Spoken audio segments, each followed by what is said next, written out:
KUAM News Headlines is presented by Calvo's Insurance, serving Guam for 80 years. Matson and the Adai Itano program. All new 2018 Kona by Hyundai, available at Cars Plus. IP&E, fueling excellence. McDonald's of Guam, I'm loving it. And King's Restaurant, located in Tamuning and Dedido. Always open, always local.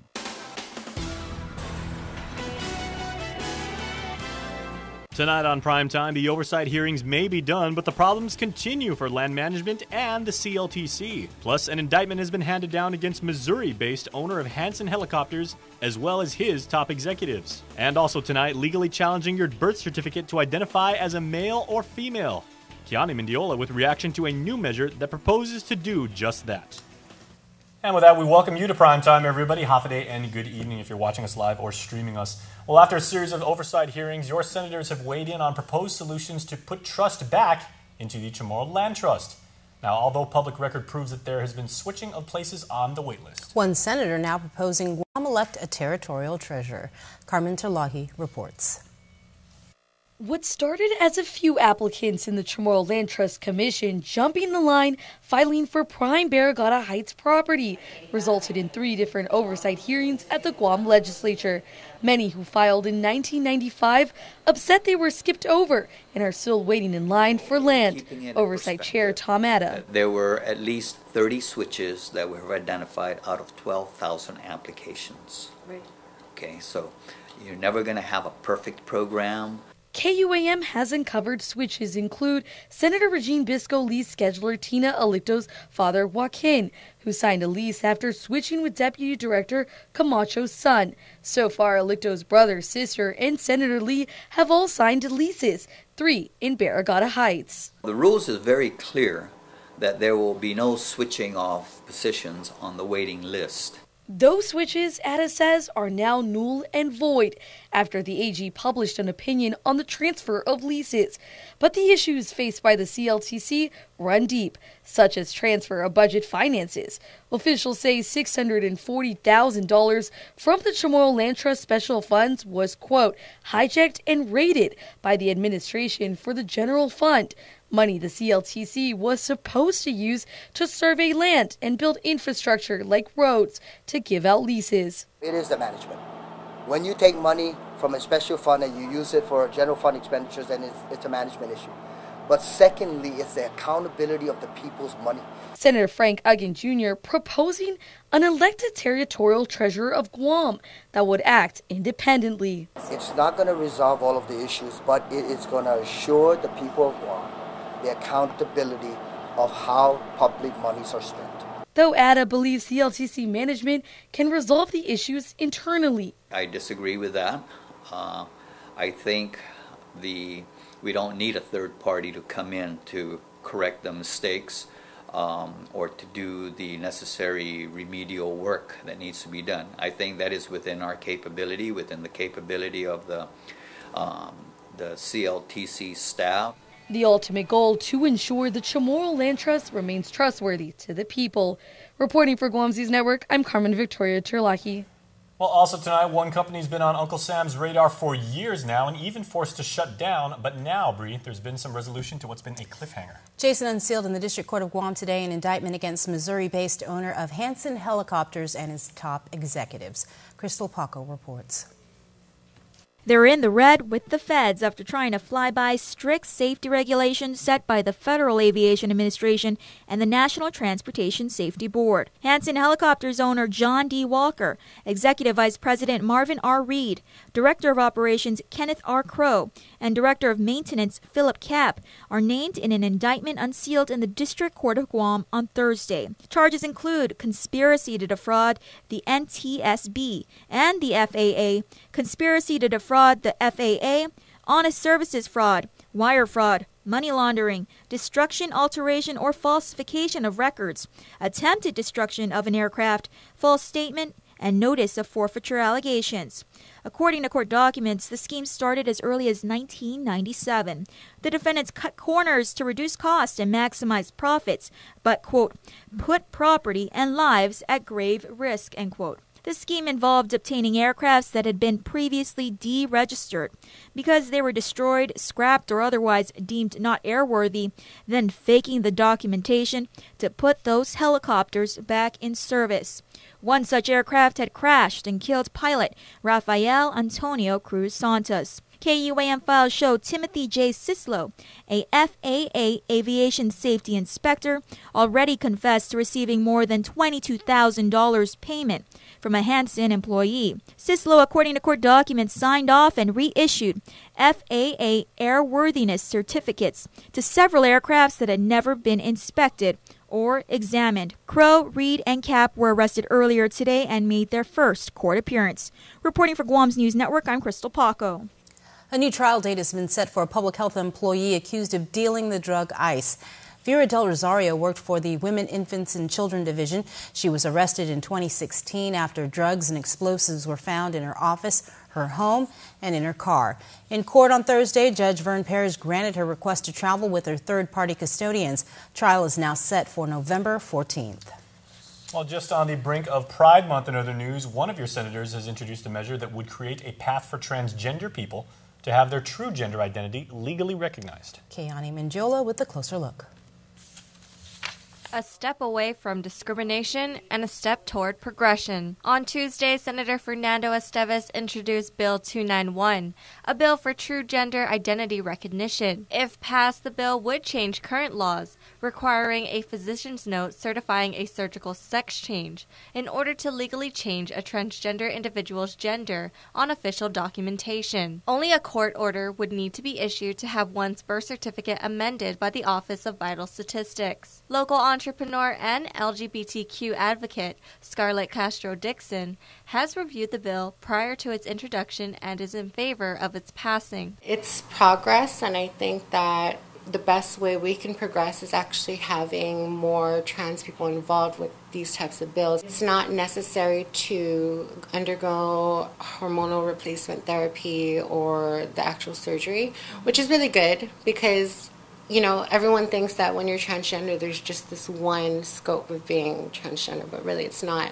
There's so many different ways to be transgender. A doctor's note will still be needed for a court petition. However, it can be provided by a medical physician or a behavioral health specialist, essentially cutting the heavy financial burden for those who cannot afford surgery or other associated costs. It's a good idea to keep it in there just to make sure that whoever's going through the change makes, that they're all in sound mind and everything's good. Castro-Dixon adds that the bill is a compromise between favoring and opposing sides. And for those who may have concerns regarding safety, this bill would provide a legal and structural process for those seeking to truly change their gender identity. With people who are worried about the misconceptions of predators in the bathroom or things of that nature,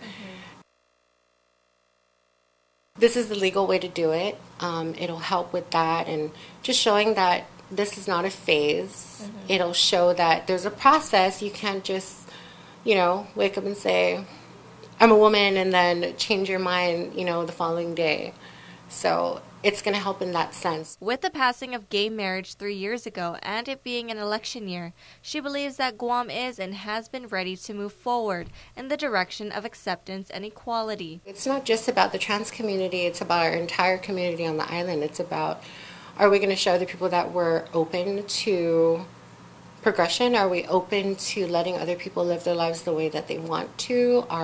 Is the legislature going to show that they respect each person because that's their job to do? Reporting for Guam's News Network, I'm Keani Mendiola. To education matters now, as a petition is going viral seeking to halt the hiring process of the next president for the University of Guam. It's urging for the Legislative Oversight Chair and Board of Regents to halt the visits by 3 finalists to campus and convene a legislative oversight hearing. According to the petition, quote, the public has lost confidence in the search committee's ability to select candidates with substantial experience and familiarity with the people of Guam. It has received so far more than 600 signatures with a goal of 1,000 such signatories. As reported, all 3 candidates are not local. Chairman Leon Guerrero did respond that they are familiar with Guam, and the presidential committee is confident that all are sufficiently qualified. Alberto Tolentino has been appointed to serve as acting ethics prosecutor. His appointment begins on June 11th. Tolentino served previously as magistrate judge from 2009 to 2017. Supreme Court Chief Justice Catherine Merriman stating this appointment comes as the workload is growing and the process to bring on a permanent ethics prosecutor continues. Tolentino also previously served as ethics prosecutor from 2001 to 2006. The position was left vacant after the then ethics prosecutor Bruce Bradley was fired earlier this month following multiple sexual harassment complaints made against him. Well, mere seconds after we posted that a popular restaurant has been the latest forced to shut down after customers complained of roaches, you started commenting on Facebook as public health inspectors closed Sakura Noodle House in Tamuning today. Officials confirmed they found an active roach infestation in the business, as in total 82 violations were noted, resulting in a grade of D and a suspension of the restaurant's sanitary permit. The report lists violations such as scoopers and ladles stored in containers with soiled water, as well as rusty refrigerators with mold. Some positive news, at least for military families with pets. The airline confirming with the military this week that if they shipped your pet to your duty station, they will also ship it home. Military.com reports United officials said the military-only exception to the airline's new Pet Safe program will allow service members to circumvent a series of stringent new rules announced earlier this month. The changes many feared would have left their pets stranded. United temporarily suspended the program after multiple incidents, including pets being sent to the wrong location and the death of a dog in an air cabin. You can view more on the Pet Safe program at united.com. There are many more Island News headlines coming up after the break. Please keep watching and keep streaming. You're watching Primetime. There are more ways to experience KUAM News than any other source on Guam. Download the KUAM News app for your Apple or Android device for 24/7 news, sports, videos, weather, streaming with KUAM radio, and important news alerts. And stay connected at home with Guam's first app for Apple TV. All available now from the App Store. A simple handshake. That's all Jake Calvo needed when he started his company. Today, 80 years later, we like to say thank you to all of you who have taken our hand in trust. Thank you to the dreamers. Thank you to the realists. Thank you to the family-oriented. Thank you to the entrepreneurial. Thank you to those climbing the corporate ladder. And to the ones starting a new life together. Thank you to the traditionalists and the edgy. To the young at heart and the old souls. Thank you to the daring, to the protective, to the practical. Thank you to the hopeful. To all of you from all of us, our deepest, happiest, and infinite thanks. 80 years here for you. 80 years thanks to you. Calvo's Insurance, a legacy of trust. It's a celebration at Cars Plus in Mighty. And during our Jeep Celebration event, you'll save thousands on every new Jeep in stock, like a new 2018 Compass. Save up to $3,750. Or save up to $4,000 on a new 2018 Cherokee. How about a new Renegade? Save up to $6,000. Plus, buy today and receive a Cars Plus value card, where you get 21 cents off per gallon at all Shell stations. Hurry in for our Jeep Celebration event, going on now at Cars Plus in Mighty. Cars Plus, driven by you. In this divided world, there are still things that unite us. Great music, thrilling games, and the love for that perfect burger. Ruby Tuesday Guam, for the love of burgers menu. For a limited time, get an amazing burger for just $11.99. Lunchtime at Ruby Tuesday Guam. More ways to experience Guam via KUAM News, giving you what you want, when you want, and how you want it. From smart devices, Alexa, what's in the news? Here's your flash briefing. Over the web, on mobile, on streaming platforms, with immersive, interactive formats, and via social media where it's more than just content, it's conversation. More ways to keep you informed and entertained whenever you want it, wherever you are, on whatever device you're using. Welcome back, everybody. We all know that Senator Jim Espaldon will not be seeking another term in office down at the legislature, but now it appears that the veteran policymaker is making a run to be your next Attorney General. He picked up a packet for the position from the Guam Election Commission on Wednesday. Espaldon, as you may know, served multiple terms as a senator, making a run for lieutenant governor with former Lieutenant Governor Mike Cruz back in 2010, but he was ultimately defeated by the incumbent team of Eddie Calvo and Ray Tenorio. Senator Espaldon has yet to comment on his decision to run for AG. Likewise, picking up packets for that race are Jessica Barrett, Alberto Tolentino, Frank Gumatao, and Levin Camacho. She's made it official. Congresswoman Madeline Berdallo was at the Guam Election Commission with her supporters this afternoon. She is the first candidate to officially file for the office of congressional delegate, a position she's held for 8 terms. Berdallo says in part there is still work to be done in Washington, and as Guam's only representative in Congress, I recommit myself to promoting our island's priorities and bringing real federal attention to our issues.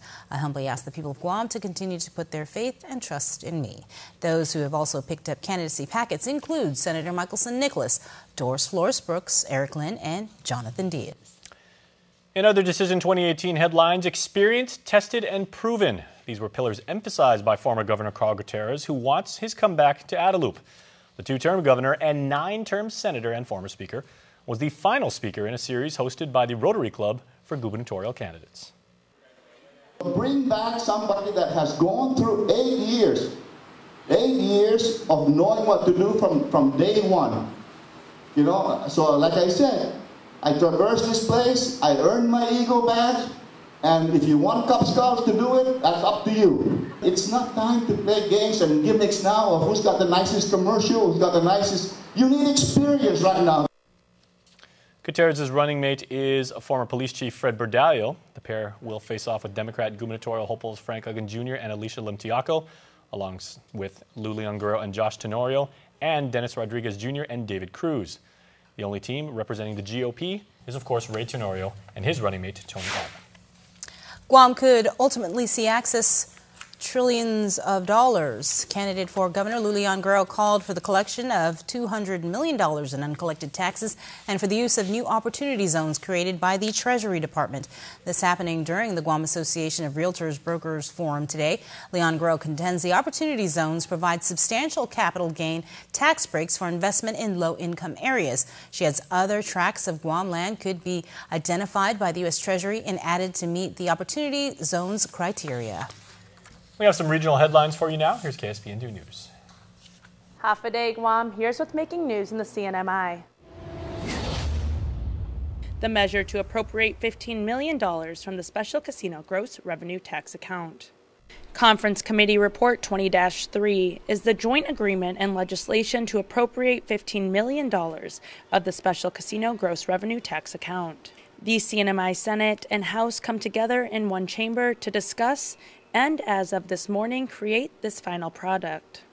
Co-chairman of the conference committee, Representative John Paul Sablan, explains the measure adopted. 1.2 goes to each senatorial district for this Rhode and Tinian, while the 3rd senatorial district gets 1.7. And out of the 1.7 composition for the 3rd senatorial district, 700 will go for the project of the sugar dock.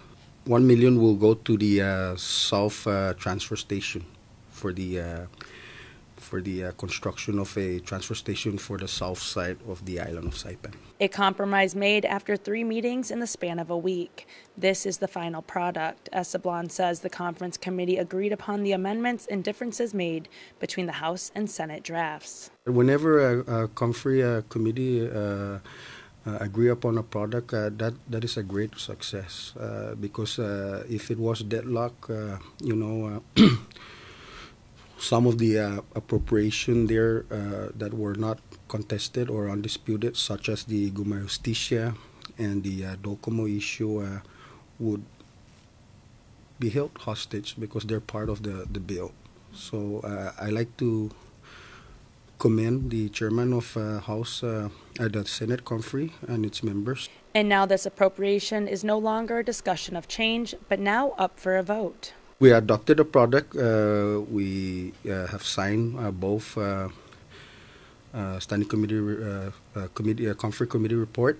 Right now, it has been filed with both houses. So we will just now await both presiding officers to call a session. According to Sablan, the measure does not have to go to the House first or vice versa with the Senate. Whichever comes first, the bill will be reflective on the agenda for a vote. Sablon says in speaking with the House Speaker, the next House session is tentatively planned for Tuesday of next week. Watch these top stories and more at saipantv.com. For KSPN2, I'm Adriana Cotero. More have decided to take on the GVB's Hafa Pledge. The Guam Association of Realtors took the pledge during a signing ceremony at the Sheraton Laguna Resort. It was during their brokers forum. GAR represents 400 local members in the real estate industry. Sports is next, everybody, but here is what's going on with the weather.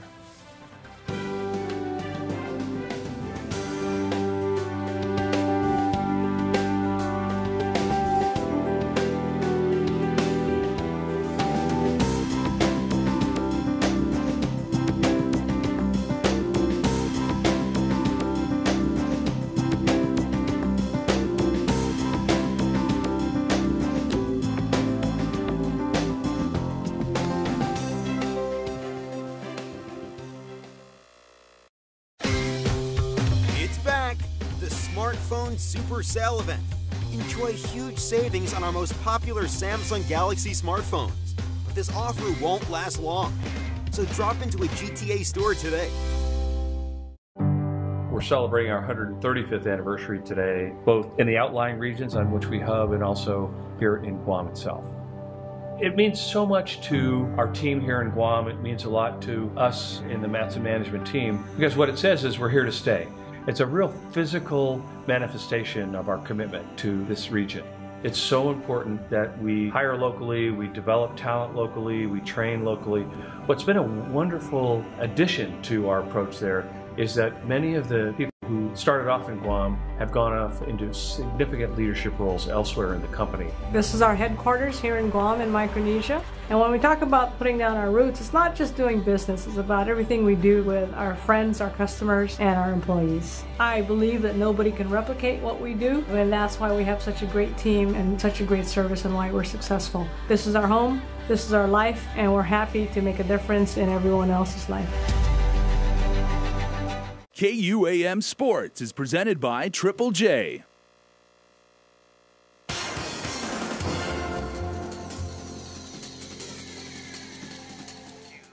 Dave Delgado here for KUAM Sports, brought to you by Triple J. It's the last Thursday of the month, so let's take a look at your Gatorade Game Changer. Check it out.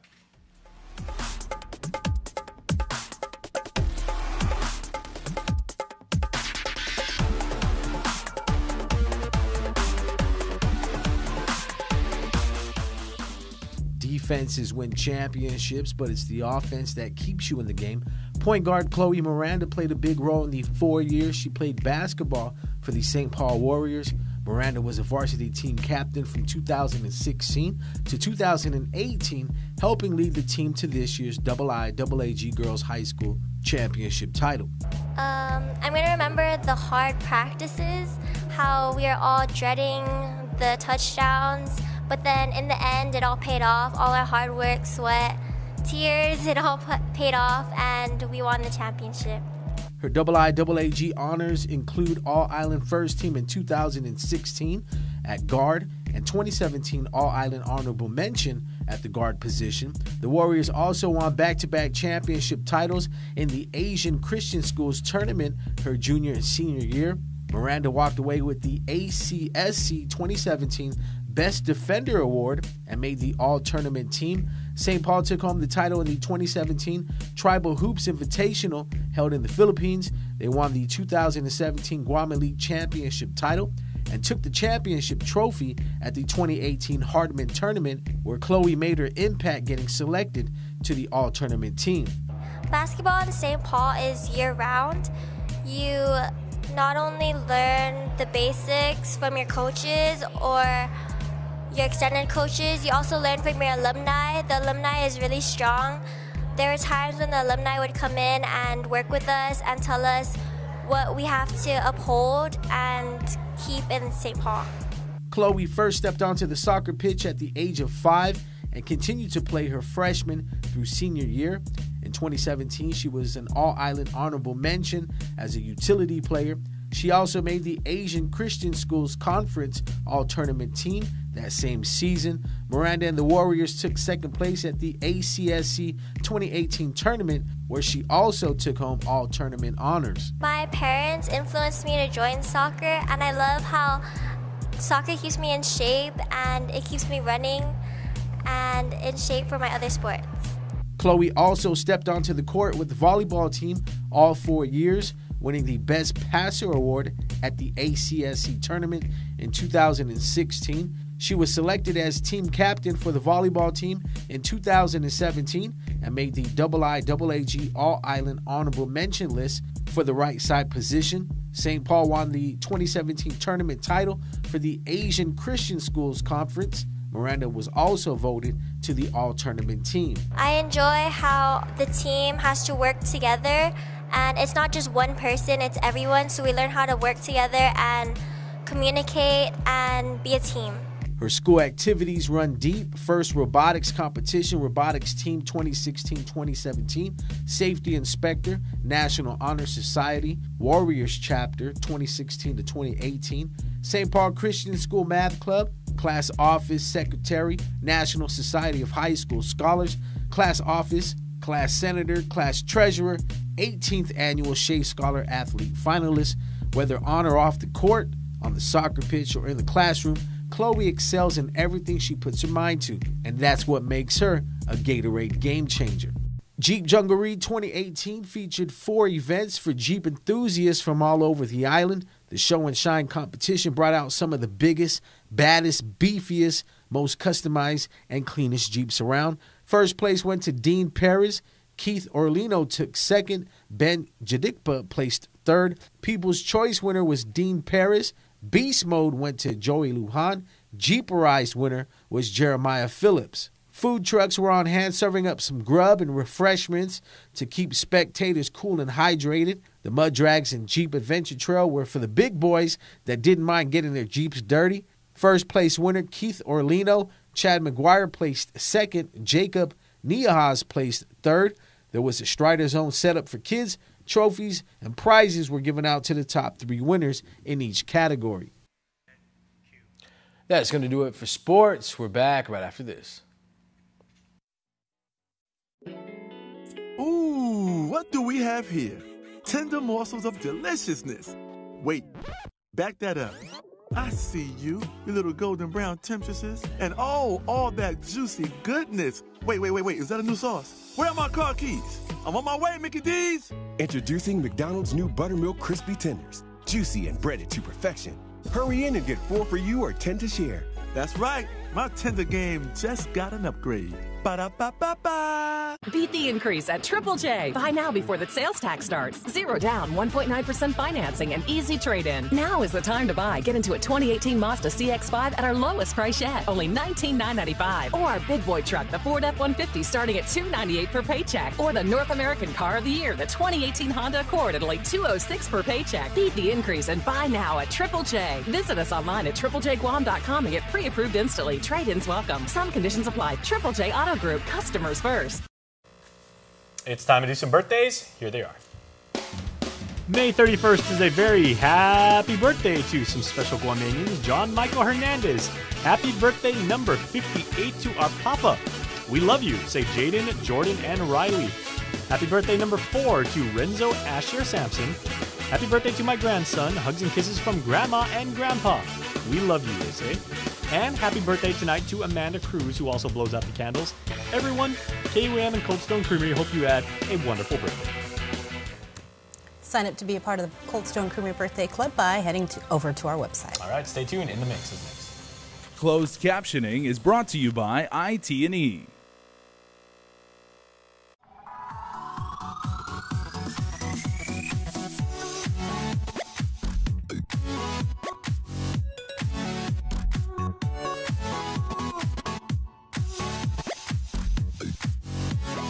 In the Mix is presented by California Pizza Kitchen. Visit them today at the Holiday Resort Hotel. Hafa day, everybody. I'm Sabrina Salas Matinani, and welcome to another episode of In the Mix.